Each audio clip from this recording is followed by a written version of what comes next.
ଭାରତର ପୂର୍ବତନ ପ୍ରଧାନମନ୍ତ୍ରୀ ଭାରତ ରତ୍ନ ସ୍ୱର୍ଗତ ରାଜୀବ ଗାନ୍ଧୀଙ୍କ 33ତମ ଶ୍ରାଦ୍ଧ ବାର୍ଷିକୀ ଉପଲକ୍ଷେ ଗଞ୍ଜାମ ଜିଲ୍ଲା କଂଗ୍ରେସ କାର୍ଯ୍ୟାଳୟଠାରେ ସ୍ମୃତିଚାରଣ ଓ ଶ୍ରଦ୍ଧାଞ୍ଜଳି ଜ୍ଞାପନ କରାଯାଇଛି।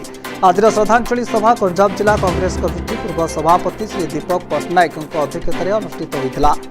ଉକ୍ତ ସଭାରେ ବରିଷ୍ଠ କଂଗ୍ରେସ ରବୀନ୍ଦ୍ର ଅଧିକାରୀ, ବ୍ରହ୍ମପୁର ନଗର କଂଗ୍ରେସ ସଭାପତି ଅତୁଲ୍ୟ ପାଢ଼ୀ, ଜିଲ୍ଲା କଂଗ୍ରେସ ଉପସଭାପତି ଆନନ୍ଦ ରାଓ ଆଚାରୀ ଓ ସାଧାରଣ ସମ୍ପାଦକ ସାଇ ପାତ୍ର, परवीन बेगम, किशोर कर्पूर, साई प्रसाद, शिव पाणिग्राही, जगन्नाथ पल्लई, जिला मीडिया सेल अध्यक्ष तत्सत सुबोधी प्रमुख उपस्थित रही श्रद्धांजलि ज्ञापन करते। आज स्वर्गत राजीव गांधी जी की भारतीय जातीय कांग्रेस दलर प्रधानमंत्री थिले तांकर आज 33तम श्राद्ध उत्सव।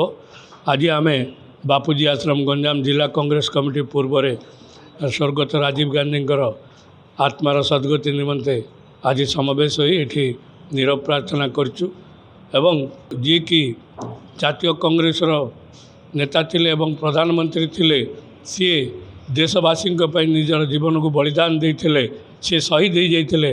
आज भारत वर्षर समस्त कांग्रेस भाई भौणी माने और देशवासी निश्चित भाव में ये स्वर्गत आत्मा को सद्गति निमंते प्रार्थना करंतु।